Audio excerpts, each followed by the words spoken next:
Okay. Yan, tunay na kaibigan. Yan, ang ating kapatiran ay talagang tunay na kaibigan. Yan. Dahil nga sa isa yan sa principle natin, yung friendship.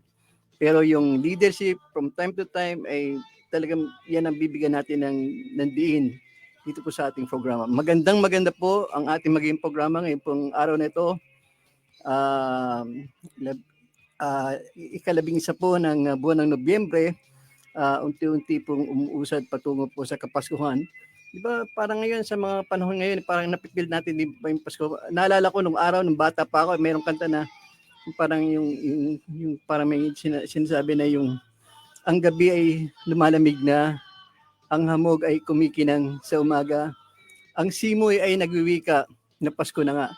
Sana ganun, no? Bagamat siyempre nasa pandemya pa rin po tayo, pero inaasahan po natin at pinapanalangin natin na sa gitna po ng ganitong klase ng dilubyo, o hindi naman, para pandemya, I'm sorry, huwag naman, pandemya lang, eh, malalasa po natin ang tunay na kaligayahan ngayong darating na Pasko. Let's pray to God na ganun po ang mangyari. Ngayon po, siyempre, yung isa po sa special sa ating pagbibigyan ng pansin, yung birthday ni Hana, na ating pong isa sa ating pong kasama dito po sa Arangkada, na bumubuo ng Karangkada.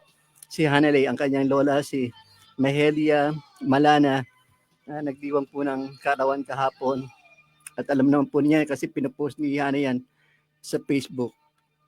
Siyempre, batiin ko rin po siyempre yung sa aking brad sa Epsilon. Ito po nakikita, bagamat hindi ko pa masyadong close sila, pero ganun pa man taga-Epsilon, kaya special po sa akin. Si Brad Bubut Clemente de la Peña at si Brad Marlon Acohido. Yan, mga taga-Epsilon po yan. Ngayon pong hapon nito, talagang ayoko maging emotional na naman, no? Sapagkat ang Brad na minsan na napakinggan natin, siya po yung Brad na talagang naging idolo ng ating pong programa nung siya po ay minsan na napakinggan natin, sapagkat siya po yung Brad na paminsan-minsan bumubuga ng apoy. Walang iba kundi si Alain, ang nurse ng bayan. Yan po. Mapapakinggan niyo po siya. Mahaba po ang gagawin ko interview sa kanya. Marami po siya sasabihin. Pero bago siya, ay siyempre, ang isang sis. For the first time ata, makakapanayan po tayo ng isang sis, di ba? Siyempre, yung mga nagdaang mga programa po natin, halos lahat lalaki. Pero this time, si sis Mabel. At meron po siya sasabihin siyempre tungkol sa mga services na kanya pong chapter, sapagkat siya po ang advisor na kanila pong chapter. Ayan. So i-play po natin, siguro maganda yung maganda bago natin interviewin yung dalawa. I-play po na natin kahit na hapyaw lang yung pinangako ko yung kasi kila Sis Chini, yung kanilang sayaw. May kinalaman sa kanilang sayaw at saka yung venue. Kahit na hindi ganun kahaba dahil alam ko marami tayong pag-uusapan. Sige, play natin yung kay Sis Chini na makita natin yung kanyang sayaw.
Okay,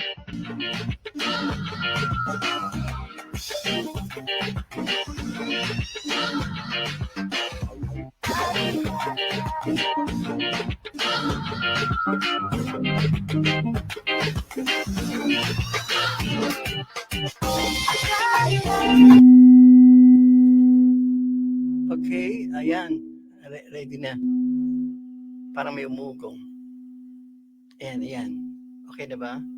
Maganda ba yung sound? Okay, maganda daw. Okay, balik na po tayo sa studio at ang ating pong guest ay nasa kabilang linya na po. Pagkamat hindi niyo siya makikita, sapagkat hindi po video call yung gagawin niya, kundi yung naka-phone pads lamang po. At ayaw ko, may konting problema ata. Sa phone pads lamang, sabi ko nga, sana naka-video ka para makita ang iyong ganda ng ating kapatiran. Pero ganun pa man, ating po siyang mapapakinggan. Ay importante din sa lahat yung kanya pong tinig at ang kanya pong sasabihin na sa mga services na kanya pong ginagawa yan. So, parang nagpi-feedback ata eh. Ayan, okay na pala. Ayan, so, okay. Ayan, wala na ano. Okay, sige. So, napakinggan po ninyo yung, napanood po ninyo yung magandang yung venue po na gagawin ko saan gagawin po yung convention. Pero gusto ko ipakita yung ating pong bagong t-shirt na sa screen. Ang ganda. Kahapon lang po din-deliver to. Ito po yung t-shirt, ang laki na ating pong katulad po ng pinangako ko. Mamimigay na naman po tayo. Ayan, so ito yung ibang klase ngayon to dahil talagang malaki ang pagka-print ng ating pong SRB seal, gayon din yung arangkada kapatiran. So medyo na ibang klase ito at saka medyo ibang pagkadilaw niya. So yan po, no? Sa katulad ng pinangako ko, mamimigay po ulit tayo. Kaya doon po sa comment, mag-shout out po kayo. Huwag po ninyong kalimutan yan sapagkat mamaya po magpaparapol po kami at siyempre gagawin ni Hana yung parang para sa inyo po na mga shout out, ililista po niya at irarapol po natin yan sa tulong po ni Hana. Yan po, ganyan kahalaga si Sana sa ating pong programa. Ayan, so nandito na po tayo sa ating interview. Magandang hapon sa iyo, Sis Mabel. Sis Mabel?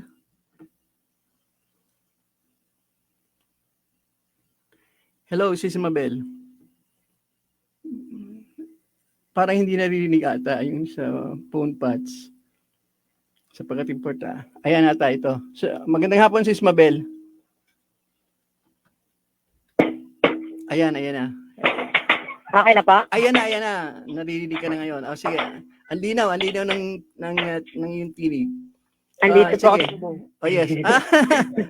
So, para malakas ang signal. Okay. Very innovative, sis. Okay. Sa iyong pagkakataon una na bumate at pakilala ka sa iyong chapter, sa iyong pagiging advisor sa iyong chapter at mamaya pa yung mga ginagawang services. Okay, sis. Ganda nga po sa lahat ng brad and sis sa buong bansa. Sis Mabel po pala ng P. Kadiwa Chapter Cavite. Cavite Provincial Council. Okay. Sige lang. Patuloy lang, sis. Huwag kang kabahan sapagkat tayo lang ang nag-uusap dito. Napapakinggan ka lang naman sa malaking panig ng bansa mula Nueva Ecija sa kabilang dulo sa Quezon Province yan at sa NCR. Yan. Ilang milyon lang naman ang posibleng makinig sa iyo. Just in case na sa kanila pagpiti, sa atin tumutok kung sa atin tumutok. I'm not saying na nakikinig sila. Yung pang posibilidad na meron pong makinig na hindi lang sa Facebook, hindi lang sa YouTube, kundi sa live sa radio mismo. Okay. So, ano yung parang sinasabi ni Hana, Brad Ronnie, maganda ang sasabihin ng chapter nila sapagkat magaganda ang mga services ng chapter na yan. So, ano yung mga in case ng mga pwede mong yung ipagmalaki sa ibang mga Brad na ginagawa ng chapter ninyo, Sis Mabel? Ito po yung upcoming service po namin weekly. For feeding po kami kasi nagsiset po kami ng weekly service para sa mga kids. This coming Sunday po, meron po kaming lunch feeding para sa mga bata. Tapos next week, every Saturday po pala meron din po kaming cleaning operation with other fraternity po. Tapos nakikijoin po kami sa mga barangay po namin dito, mga barangay service po namin. Tapos every Sunday po nag-aagather po kami ng iba't ibang service like yun nga po, feeding, minsan rin po kami ng mga bata palaro, minsan kami ng pag kinakaya ng pledge natin, ng budget natin, nagbibigay rin po kami ng medyo malaki-laking service. Pero hindi kalakihan, hanggang optical lang po kami at lang po, feeding sa mga bata. Ayan. Siyempre, yan po yung ginagawa ninyo patungo, di ba, sa Kapaskuhan na rin. Dahil siyempre, yung Pasko, maraming mga kabataan na pagdating Pasko, parang feel nila na yan ang panahon nila no? Na nakakatanggap sila ng mga regalo. Opo, yun nga po yung pinaplano namin bago kami mag-chapter anib kasi by December 29 po ang chapter anib ng Pikadiwa. So, nag-set po kami ng gift giving sana sa mga bata na marami po kasi dito sa lugar namin ng kabataan na alam naman natin na mas mahilig sila sa konting regalo, masaya na po sila para sa mga ganong bagay. Yes, so timing pala, no? December 29 yung inyong anniversary. Yan. So, bukod doon, ano pa yung mga pwede mo ipagmalaki dyan sa chapter? No? Gaano ba ka-active yung mga brad natin dyan sa yung chapter sa Kadiwa? Active po talaga mga chapter namin dito. Lalo na po yung mga kabataan namin dito na newborn namin na nakikita namin na nakikipag-participate po sa iba't ibang chapter na nag-service. Nandun din po sila na-attend, kagaya lang din namin. Ayan, siguro dahil sa leadership ninyo, hindi lang ikaw bilang advisor, kundi yung DC dyan, di ba? Opo. So, batiin mo rin sila, batiin mo sila, Sis Mabel.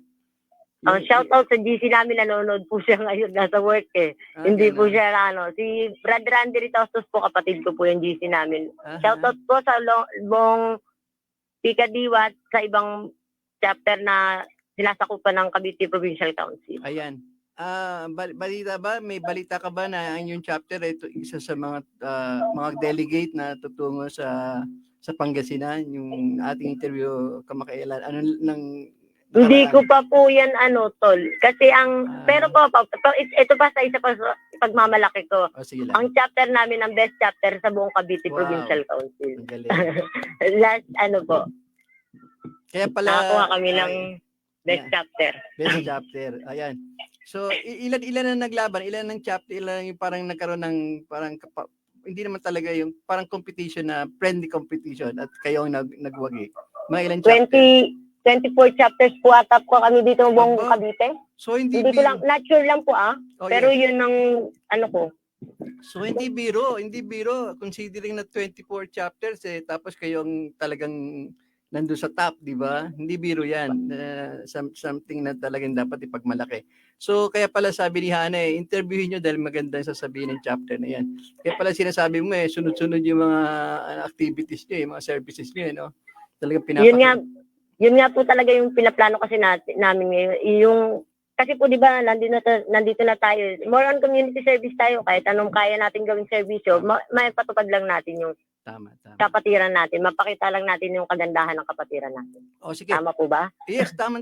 At tama rin na magbigay ka ng mensahe. Siguro encourage mo yung mga chapter na nakikinig sa buong Pilipinas at yung mga alumni association sa iba't ibang bansa.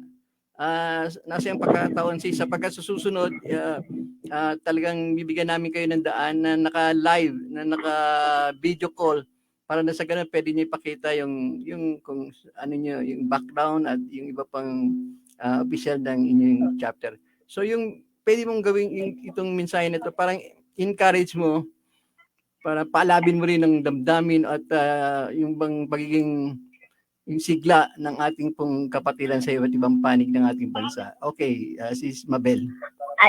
Yun nga po. Tuloy-tuloy lang po. tayong mga saraba, hindi kailangan sumuko sa lahat ng ano. Kung ano man po yung nakakayanan natin, kung kaya natin tumulong sa lugar natin, tuloy, ano lang po, go lang. Salamat po pala sa Dasmariñas Alumni Association na lagi nakaalalay sa amin. Sila Pres Bernie, sila Pres Alan Corel, shoutout po sa inyo. Thank you po sa pagsuporta nyo sa Pikadiwa Chapter. Ayan.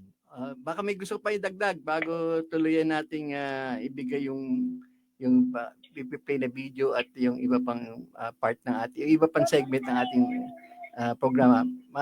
Parang huli mo isa, baka may gustong idagdag yung final message? Ayun lang. Yun lang po, yung pagpatuloy lang natin yung mitiin natin sa buhay. Ayan. More service to come. Okay, sa ating lahat. Yes, LFS po. Ayan, ang ganda. More service to come. Maganda message yan. Sis Mabet, thank you so much. Thank you din po sa Okay. panyaya nyo. Yes, salamat. Thank you po, kabado eh. Salamat. Hindi, okay lang. Salamat, pinanlakan nyo ang aming programa. Salamat, sis. At saka hindi lang yun, kasi ikaw ang first time na talagang yung babae na ati ini-interview. Kaya talagang mahalaga na ating pong biligandaan, sis Mabel. Okay, ito na po yung ating yung sinasabi ko na nagbubuga ng apoy. Kasi paminsan-minsan sabi niya, kahit si Brad Jojo, nagulat minsan yung may mga sinasabi. Ganyan po si Sis Elaine, na talagang kumbaga hindi niya mapigilan ang kanyang damdamin. Di ba nagsalita siya minsan, interview siya, yung naranasan na katulad ng mga nurses dito sa ating bansa, yung kapihan ng mga tabi natin, yung mga frontliners. Kaya hindi maiwasan na talagang bumuga siya ng mga apoy. Nagulat nga si Brad Jojo. Sabi niya, okay ba yun? Yes, okay lang yun. Anyway, hindi naman nakikinig ang KBP. Joke lang. Okay, bago yan siguro, pwede na may pasok na natin dahil walang taga ng oras o may tape pa. Hindi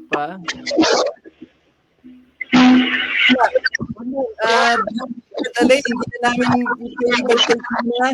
sapagkat mahalaga yung sasabihin. Okay. Ayos sila muna na hold lang ng konti. Medyo ayos sila yan.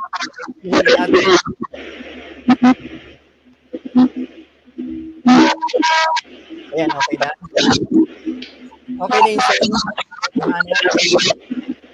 okay. So, Elaine, magandang hapon sa'yo. Magandang hapon din sa iyo, Dr. Ronnie, at magandang hapon sa lahat ng mga kapatid. Ayan. Pero bago yan may service. Siguro, unahin pa lang habang ang oras. Baka alam mo, meron kayong kwento sa amin na magandang service. Bagong-bago, no? Bagong-bagong services na ginawa ninyo. Yung dalawang service na ginawa namin, isa sa San Juan at saka isa sa nung Sabado, November 6.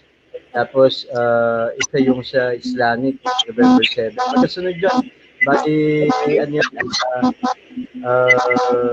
yung sa San Juan, Operation Tuli yun, sponsored by none other than Sis Bingay Alarcon.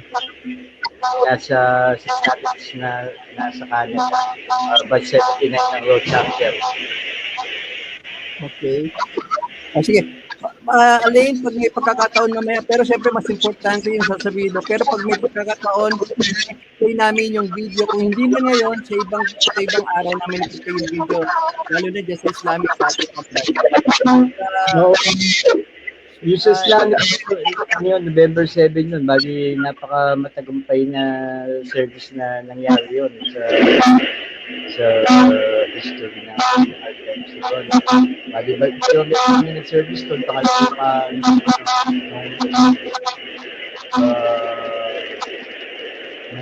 November 7. Okay, sige lang.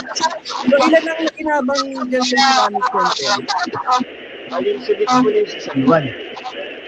Bali yung sa San Juan, ang usapan na recipient doon is pero ang amin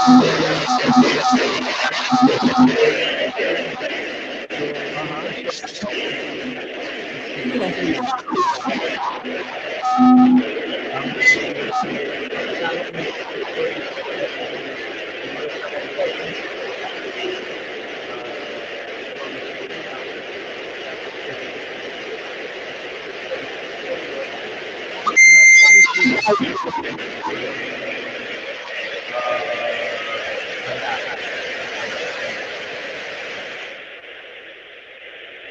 Tapos yung sa Islamic naman, kasama namin si Dr. Edward Flores, yung Brad na Apo. Tapos, anyway, si Dr. Edward Flores nga pala, since nung unang-unang medical mission na ginawa ng Alpha Epsilon nung way back 2008,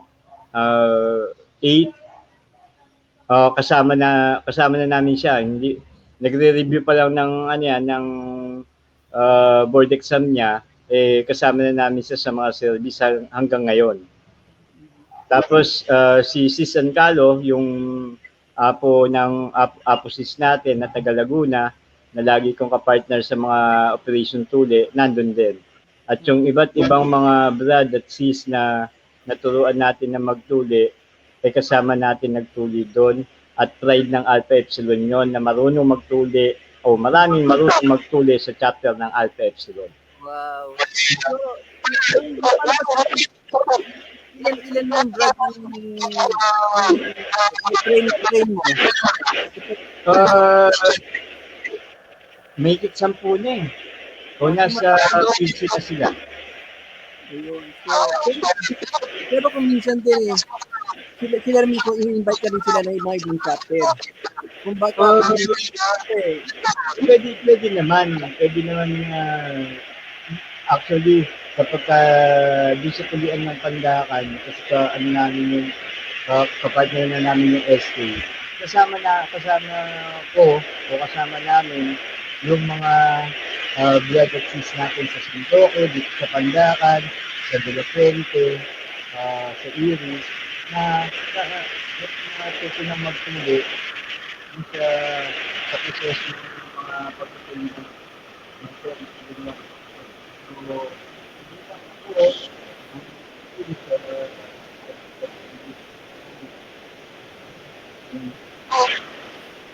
sige lang.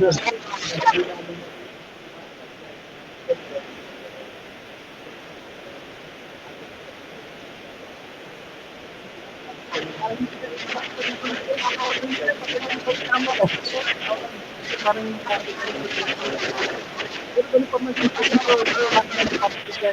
alin sa ating kung sa ere. Oh. Tony, medyo mahina yung ano? So mahina daw. Oh. Ayan, sige lang. Yan, okay na. Ayan, Galing okay. So, balik sa screen si Alain. Ayan, nawala ba sa screen si Alain? Ayan na, bumalik ka na. Oo. Yeah, medyo malakas na yung dating mo ng boss mo sa akin. Ayan, at malakas na rin ang boses mo. Okay lang. Okay. Sige lang. So, yun ang putol na sinasabi mo. Yun, sa Pandakan, halos lampas 10 na kami na marunong magtuli at kumbaga na-adapt na nila yung bilis nung pagtutuli na ginagawa ko noon. Siguro kung ikukumpara yung mga brad at saka sis na nagtutuli, isa na din yung asawa ni Otol Fernando Bautista, yung chairman ng CBC. Tapos yung mga brad at sis natin sa San Roque, si Otol Kenny Pulserio. Yun, siguro yung 5 ko, nakakatatlo sila. Mm-hmm. Bata ako, nakakatatlo sila. Ayun. Pero yung mga natutunan mo, pwede nang iwanan. Pwede by themselves. In terms na okay na, kaya nila magtuli. Pero siyempre, meron pa rin supervision yon ng tulad kong lisensyado at tulad ni Dr. Edward na lisensyado din na doktor. Oo, tama. Oo, kasi pag hindi lisensyado, delikado rin, di ba? Kahit sabihin Kasi anytime kasi hindi pa naman nila na-encounter lahat ng klase ng ng bata. May mga may mga iba't ibang klase ng titi kasi yung bata eh. Hindi naman pare-pareho eh. Meron may hirap gawin, meron maliit, meron malaki, merong madugo. So, nandun pa rin kami to assist them. Tama. So, naka-encounter ka na ba? Ito parang ano lang na, yung sabi. Meron ka na ba na-encounter na Brad mismo? Ay, dad niya? So, meron na. Kaya naman natin yung pangalan. Sino tsaka kung anong chapter. Ay, tanong ko lang nga kung meron. Sabi mo meron. Meron na ako natubigad. Alam niya yun? Anyway, secret yan. So, yung sa ano sa Islamic din, yung tulad din sa San Juan. Pero teka muna, sa San Juan, dahil yan ay project ni Sis Big Alarcon. At ko na si Big Alarcon, sulit po ni support ang ginawa niya sa'yo. Si Sis Bing, nakilala ko siya through Utol Jing Uminga. In-introduce na sa akin yan. So, nagkausap kami ni Sis Bing. Nagkausap din kami tungkol din sa sitwasyon niya regarding his legitimacy. Pero nawala lahat ng agam-agam ko nung sinabi sa akin ni Sis Bing kung sino yung GC niya. Dahil kung kakilala yung GC niya na taga-Ro, na SRB at apo ng Ro, na si Utol Troy Langendo. Ayun. At natin ako ni Utol Troy Langendo nung time na may tinutulungan akong bata from Olongapo, nalapitan ko siya sa St. Luke's noon. Okay. Parang na-observe ko, Brad Elaine, parang pinipili na rin nata yung taong naging sponsor sa mga services na ginagawa mo. Bakit? Tol, ganito. Kasi hindi naman ako nanghihingi ng sponsorship sa mga brad natin. Dahil siguro sa nakikita nila yung ginagawa ko, kusa silang nagbibigay. Ayan. Pini-PM nila ako, nakikipag-usap sila sa akin. At nagkikitapat naman kami sa isa't isa sa pag-uusap kung ano yung mga ginagawa, kung ano yung kailangan, kung ano yung dapat gawin. Sinasabi ko naman sa kanila. Minsan nga, sinasabi pa nila sa akin, wag mo itodo yung kaalaman mo kasi maraming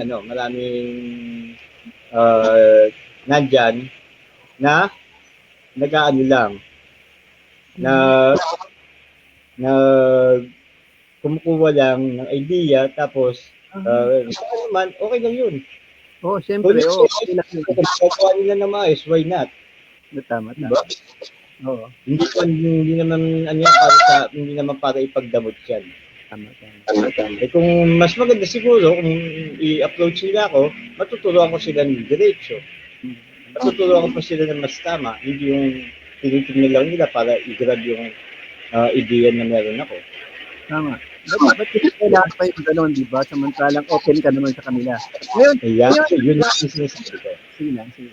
Yun yung sinasabi ko. Kasi meron tayong mga, sabi ko nga, iba-iba yung pagpili pagkatao natin pare-pareho. Meron tao na gusto niya, alam naman niya sa puso niya at sa sarili niya na hindi kanya yun. Pero gusto niya maging sikat, nasa kanya yun. Hindi maaalis yun. Sabagay, hindi maiwasan yung mga credit grabber ng mga brad, di ba? Hindi na. Ngayon, ito naman ang tanong ko, Elaine. Halimbawa, may mga chapter na nakikinig sa atin. Ano ang dapat na yung requirement nila? Ibig sabihin yung ano ang dapat i-prepare nila? I-prepare nila ng mga gamit o preso tuli? Ganito, Tol, sa mga chapter na or council na nagnanais na magkaroon ng operation tool sa kanilang lugar, ano lang naman yan eh. Ang sa akin, pagka sa malapit, okay na yun. Sagot ko na yung pamasahe ko, sagot ko na yung ano. Basta yung pagkain, nung, halimbawa, kung may kasama ako, yung pamasahe, tsaka yung konting yosi at soft drinks ng mga nagtutuli, di ba? Baka pwedeng sagutin na nila yon. Tapos yung mga gamit, kanila yon. Mhm. Pero yung instrument, dahil meron ako, akin yon. Mhm. Dala-dala ko yon. Yun yung pinakaambag ko, tsaka yung skills na ng pagtutuli. Yun yung pinakaambag ko doon. Pero, siyempre, minsan, kinakapos din tayo, tapos yung mga instrument, hindi naman laging in good condition yan. Mhm. Pinapahasa din yung mga gunting, inaayos yung mga ano, para maging good condition. At binabayaran din yung pagpapaayos nun, yung maintenance nun. Kasi yung iba hindi alam yun eh. Ang akala nila kasi, basta instrument lang na nandun. Hindi nila alam na may maintenance yun. Tama. Kailangan matalino, no? So siguro, yun na lang yung pinaka provecho ko na laging nasa good condition yung mga gamit ko na pantuli. Ayan. Pero more or less, meron ba silang parang sapat na dapat na pera na naka-ready? Kung kunyari, saka ilang siyempre, sagot nila yung ano, yung mga bibiling gamit tulad ng gasa, ng ano. Pero kung merong magi-sponsor na tulad ni Sis Bing Alarcon, ako na dahil sa experience na nangyari, nag-usap kami ng sis na sinasabi niya na ako na yung bibili ng mga gamit at nagagamitin kung sino man yung may sponsoran namin. Hindi naman lagi, no? Kasi hindi naman ganun kayaman si Sis Bing. Nagtatrabaho rin yan sa lugar na kinaroroonan niya at pinagpapawisan niya yon. So, sa Canada siya ngayon. Dapat natin pagpasalamatan yun. Meron tayong isang kapatid na willing at wholeheartedly na nagsumusuporta sa mga gawain natin na paglilingkod sa mga tao o sa mga brad. Sana tulad ni Sister Bing, no? Oo. Siyempre. Sa ganun matulungan. Okay, ganito. Gaano kahalaga yung talagang, siyempre alam natin yan, ako may idea ako. Pero sa'yo, sa experience mo, sa isang taon, ilang beses dapat yung operation tuli na naggagawin sa hanggang maaari, dapat? Ito ang nangyari ngayon dahil sa pandemic, ano yan, tuloy-tuloy. Mhm. Walang patid eh. Simula noong January, siguro ilang operation tuli na yung ginawa ko. Baka lampas ng more or less 100 operation tuli na yung nagawa ko. Sa iba't ibang mga ilang bata na yon, ilang batang lalaki na yon. Meron kasi 50 na bata, merong 60, meron 70, merong 100 plus, meron 200 plus. Siguro more or less, kasi dito sa Pandakan, ang natululi namin dito, more or less is 5,000 na bata. What more yung sa Bicol, na tumuli ka siguro almost 2,000 na bata. At hanggang ngayon, nagtutuli sila ron dahil may naturuan din ako doon. Di ba? Nakausap niya na si Brad Norman Oco Na, Oh, yes. yun rin, di ba? Tapos, kasi siya yung GC ko. Siya yung GC ko, pinagmamalaki ko na GC ko siya. At ganun din naman siya sa akin, na pinagmamalaki niya ako, na bunga niya ako. Siyempre naman. Lahat tayo pinagmamalaki ka eh, dahil ikaw lang ang nurse ng bayan. So yun. Pero ko, dating panahon, marami tayong magiging nurse ng bayan ng mga SRB. Pero actually, marami talagang sa'yo yan. Nakakabit yan sa'yo. Okay, ganito. Sabi ko kanina ito yung Brad na bumubuga ng apoy. Dahil sabi, nakaraan nagugulat si Jojo Siyempre, naiintindihan ka niya at ako naiintindihan kita. Sapagkat yung outburst mo di ba yung outburst mo yun, galing yung sa puso, dahil sa nararamdaman mo kayo mga nurse, parang hindi maganda ang turing ng mga otoridad. Yung iba naman kasi yung kundi na dun sa nagsasalita na sa puso nang gagaling dahil gusto ng pagbabago. Tama. Iba yung kumukundi na ng dahil lang sa politika. Oo. O para masira lang yung iba na at maging magaling siya. Iba yun Okay, ganito, Brad Alain, hindi natin pag-usapan yung Philippine politics. Sa pag-usapan muna natin sa kapatiran, yung mga napapansin mo. Alam ko, sa daming experience mo, madaming dumudulog sa'yo, iba-iba't chapter humingi sa'yo ng tulong. Ano yung pwede mong sabihin na yung napapansin mo para may tulungan ng kapatiran? Buti na tanong mo sa akin yan ngayon, no?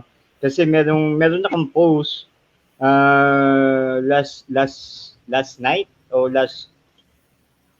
nung isang araw pa, siguro mga hapon o gabi ko na na-post yun.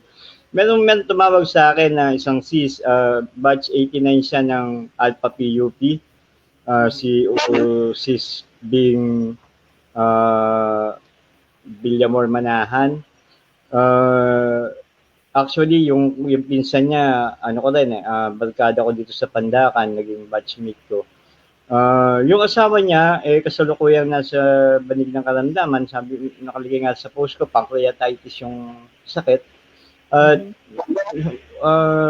Although nasa abroad si Sis Bing, namatay yung anak nila na panganay last 3 months or 2 months ago. So, baon na baon sa gastos yung pamilya nila. Tapos, siguro talagang, walang mapagkukunan. Kaya lumapit sa akin yung nag-PM sa akin yung sis. So, nag-post ako. May mga tumugon naman. Ipapasalamat naman siya sa mga tumugon ng mga brother and sis natin na nagpadala sa kanila. Pero hanggang ngayon, nandun sa parin sa hospital yung asawa niya. Gusto nilang umuwi, pero 100 plus thousand na yung bill nila. Pinaasikaso na yun sa PCSO at pinapaasikaso yung tinuruan ko doon kung paano nila asikasuhin yung sa DSWD, yung mga requirements noon na kailangan submit nila. Actually, bago magsimula itong interview na to, kausap ko pa siya sa video call.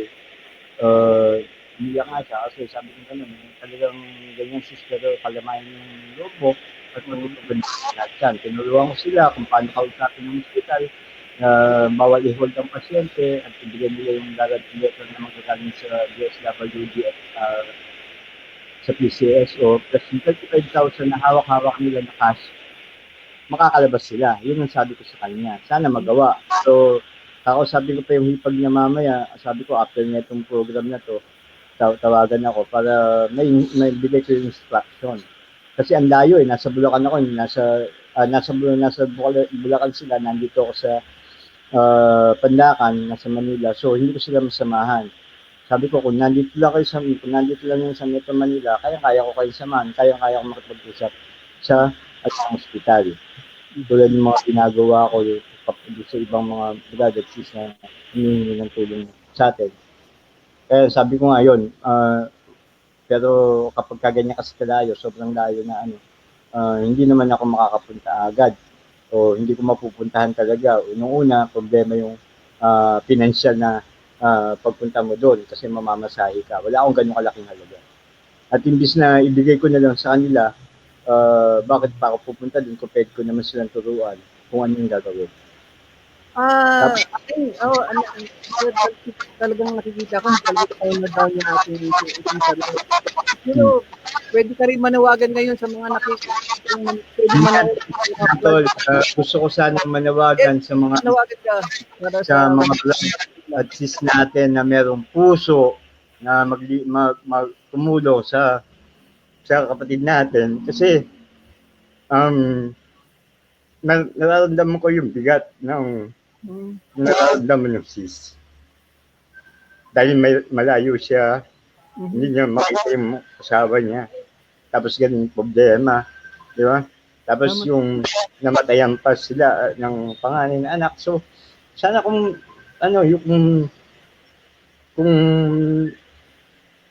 nakikinsipad sa kayo sa ginagawa kong pagtulong, tulungan nyo yung kapatid natin dahil kailangan niya ng pagdamay. Saan sila pwedeng kumontak? Sa Dun sa post ko, nandun yung telephone number nung hipag at saka yung anak ni Sis Bing. At pwede rin silang kumontak kay Sis Bing through Messenger. O pwede rin silang umano sa akin. Pero ang instruction ko kasi lagi sa kanila direkta yung ibibigay nilang tulong, hindi sa akin dahil napakalayo ko. Okay. At hindi ko kailangan humawak ng pera. Dapat direkta sa kanila. Okay. Anong full name ni Bing? Bing Contessa Villamor. Basta Villamor yung ano niya, yung nasa, basta tinype mo yung Bing, tapos Villamor, lalabas yun, tol. Okay, yun. Okay. So, importante yan. Dahil baka mo gusto hindi naman okay, they can browse my timeline na nakapost sa akin yon. Nandun lahat yung info. Nandun yung telephone number, nandun yung tao na kailangan dapat nila kausapin. Kung hindi nila makontak yon, merong isang number sa akin, yung number ng anak ni Sis Bing. Yun din yung binigay ko kagabi dun sa Brad na nagtanong sa akin. So, bali na lang tumutugon. Siyempre, kung kahit na maliit na halaga, kahit na 100 yan, 200 yan, kung pagsasama-samahin natin, makakalikom tayo ng parang paraos yung kapatid natin na doon sa problema niya. Yung malaking bagay yan sa kanila. Pakiusap ko lang, it's not about the affiliation of our brother and sister. Kahit na nasa kabila yan, kahit na nandito sa kasama natin yan, kahit na NC yan, kahit na yan, kapatid natin yan, huwag natin tignan kung ano yung affiliation na meron sila sa SRB. Doon tayo nagkakatalo lagi eh. Hindi naman kailangan Ayan, siguro dyan maganda pag-usapan natin. Anong pwede mong advice para matigil na yung mga ganyan na mga meron bang ganito tol eh. Kapag isa yan, sige, mensahe mo. Apo yung nag-umpisa yan sa tinatag nilang COE, yung Council of Elder. Kapag sinabi mo Council of Elder, dapat yan, ang member lang yan is 70s at saka 80s. Kasi Council of Elder eh. Sinabing Elder eh, di ba? Or isama natin yung kalahatian ng 90s. Pero ang nangyari doon sa Council of Elders niya, pati yung mga batch 2000, kasama doon. Nakapaloob doon. Para makuha yung database ng SRB. Di ba? Tapos nagpagalingan sila, yung mga matatandang ewan, na hanggang ngayon ay hindi tumatahimik at nakikigulo sa gulo ng kapatiran na sa kanila nagmula at hindi nila maayos-ayos hanggang ngayon. Tapos ngayon, nakikialam pa rin sila sa politika ng kapatiran natin. Eh, hindi naman dapat gawa ng politika to. Dahil kapatiran ng samahan natin. Kailangan ba na ganun, na laging magsulsulan mo yung ibang kapatid na ganito, ganyan, para tirahin yung banatan, yung isang kapatid na gumagawa ng mabuti. Sa totoo lang, ano ba ang nagawa nila sa nagawa nung napakaliit na tao na sinasabi na si Utol Aye Kamote, na ngayon tumatakbo presidente ng ating kapatiran, binabanatan nila. Lumabas na yung video nung Brad na si Benjun from Kappa Lambda na nagsasabi na legit si Utol Aye. Hanggang ngayon may hirit pa rin sila. Tigilan na nila. Lipas na yung panahon nila eh. Nandito na eh. Ito yung merong ginagawang mabuti. Nakikita mo tahimik lang. Hinahanapan pa ng pondo. Anak ng kagang. Putang ina, pumunta sila doon sa bahay ni Utol Aye para lumabas na yung sinasabi. hindi nakikinig yung KBP. Tingin lang, diretso lang. Sabi ko tol, pumunta sila sa bahay ni Utol Aye para makita nila kung saan nanggagaling yung pondo. Yung tao nagpapakahirap magbayad sa mga tao niya at siya nagpupuyat para habang humahabi siya o naghahagod siya ng flat shirt na ibinibenta niya sa atin o sa mga blood at sis. Yung tubo nun, ewan ko kung anong usapan nila ng asawa niya, pero pumapayag yung asawa niya na ang tubo nun ay mapunta sa SRB. Alam ba nila yon? Kaya ba nilang gawin yon? Anak ng kagang eh. Yung tumulong nga lang sa sa Brad. Magbigay ka ng 500 susumbat mo pa eh. Si Aye, wala ka makakuha diyan eh. Wala kang maririnig diyan eh. Inaabuso na nga ng ibang Brad diyan na pinatira niya sa sa bahay niya eh. Hindi pa kumikibo eh. Ganun kabait yung taong yun, pero hindi siya ganun kabait in terms kung tama o mali ang dapat gawin para sa kapatiran. Nakilala ko siya na ganun. Pagka sinabi niya na mali yung sinasabi ng Brad, mali yun kahit sabihin pa na kumpare niya. Nasaksihan ko yan kay Utol Aye. At nasaksihan ko naman yung pagsuporta ng asawa niya sa mga ginagawa niya para sa kapatiran. Ngayon, kung merong magsasabi sa akin na Brad, na ganun siya, lumabas siya. Siya papatakbo namin presidente. Pag-resigning, pag hindi papatasin ko na si Utol Aye kung kaya nilang gawin. Kahit yung mga Brad na matatanda na sinasabi nilang naghahangad sila dati ng siguro napahiya sila sa akin kasi hindi ako nag-file eh. Kasi sinasabi nila nagpapasikat lang ako dati para tumakbo sa ng posisyon para sa National Council eh. Hindi ako nag-file. Baka napahiya sila, hindi rin na rin sila nag-file. Pero meron sila pinatakbo, sinasabi nila na napilit lang.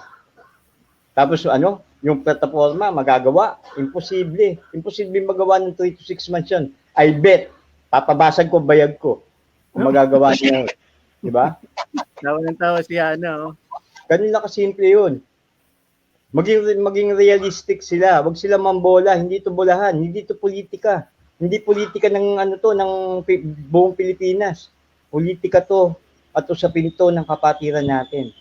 Doon sa mga matatanda na hanggang ngayon ayaw imulat yung mga mata nila na yung sinira nila dahil doon sa COI na ginawa nila hindi nila maayos-ayos. Ngayon inaayos nitong maliit na tulad ni Aye na sinasabi nilang maliit na tao pero ang utak ay napakalaki. Ewan ko bakit ayaw nilang lumabas. May gusto pa daw silang ilabas na mga ganyan-ganyan na na panlaban kay Aye. Ilabas nila. Kung sila totoong SRB, bakit hindi nila ilabas? Okay. At titingnan naman natin kung talagang totoo yung sinasabi nila. Dahil alam ko, nakita ko si Aye na totoong tao yan. Wala siyang itinago sa akin, wala rin akong tinago sa kanya. Alam ko ang ayaw niya at alam niya ang ayaw ko. Alam niya ang bisyo ko at alam ko ang niya. Ganun na kasi. Alay,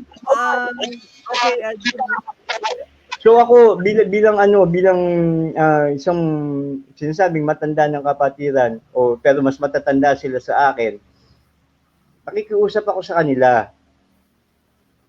Ituwid naman nila yung ginagawa nila. Mhm.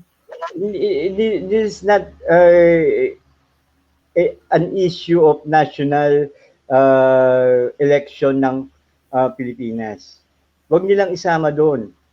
Bakit may sinusuportahan silang kandidato na ganyan? Wag ganun. Tama. Okay, sa Kahit- Alain, okay, may huling mensahe ko kasi magpaparapol pa tayo para yung mga nag-aabang ng mga t-shirt. Ang ganda ng bago natin t-shirt eh. Oo. Mamimili tayo ng t-shirt na naman sa mga magpapa-shoutout. Kaya yung mga fans mo, sabihin mo, mag-shoutout kay comment dun sa ating Facebook para manalo sila ng t-shirt. Tol, Huling comment na mensahe. kayo ng t-shirt, baka kayo ang kayo ang mabunot na doon sa raffle. Magkaroon kayo. Maganda yung t-shirt naisuot ko na Maganda. Naisuot ko na sa isang service Saka malaki. Ganda yan. Ibang klase ito kung deliver lang to kahapon. Pero mas matingkad dyan yung kulay ng nasa akin Malaki ang pagka-print. Iba to. Malaki. At ang tingkad ng ng Pero mas matingkad yun yung sa akin, Tol. Tol, bago tayo i-announce ko lang yung mga service na dadating na. Sa Bicol, hindi ako natuloy. Pero kasi nag-reschedule dahil nagagawa naman nilang tuloy-tuloy yung kahit pa unti-unti yung mga tuloy doon. Meron ako sa 21 sa probinsya ng Rizal, bayan ng Montalban. Ito in partnership to ng SK ng Pandacan at saka ng probinsya ng Konseyo ng Rizal. Si Uncle Jared, si Chilsnia, tsaka yung iba pa. Okay. So, sa 22, from Montalban, diretso ako ng Bulacan. Hindi ko alam kung saan sa Bulacan. Basta nagtitiwala lang ako sa Brad na susundo sa akin dahil at maghahatid doon dahil yun naman mga kandidato naman yun sa kandidato sila sa ng pamunuan ng NC, no? Si Utol Jared at si Utol Ilaw, sila yung susundo sa akin dahil ako sa Bulacan. Okay, Alain, maraming salamat. Wala na tayong oras sapagkat Sige, Tol. Okay, Tol. Maraming salamat. Okay. Okay, salamat. Yan po si Alain Live, ating pong nurse ng bayan. Okay. Marami at bubunot na po tayo, wala ng oras, natitira sa atin 3 minuto na lamang. Ayan kikita po ninyo, bubunot ako ng 2. So, ibubuksan ko uli, katulad ng ginagawa ko dati. Kuha ko ng, ayan, itaas kamay, titingin sa taas, tingin, ayan, bunot na isa. Ang nanalo, ito, swerte. Taga si Alpha, si Mark Cana ng si Alpha. Okay, taas ang kamay, tingin sa taas. Ayan, kuha ng isa. Babae ito, ng Omega P. Joyce Gabumpa. Joyce Gabumpa. 2 lang lagi. Tuwing program, hindi na po 4 ang binubulot natin. 2 na lang po. Para matagal pa. Anyway, marami naman t-shirt. Pero hanggang umabot tayo ng January, namimigay tayo tuwing may program. Si Mark Cana ng si Alpha. Si Joyce Gabumpa ng Omega P. Ito 2 to. So, ang ganda ng t-shirt. Bago. Ibang klase to, malaki ang pagkasulat ng Arangkada Kapatiran. Yan. So maraming salamat po sa ngalan po ni Hana, si Sakura, siyempre si Jojo Kiawit, aka Kadomeng. Ito po ang inyong lingkod, kaibigan sa Impapawid, proud SRB, Ronnie Akal. Maraming salamat.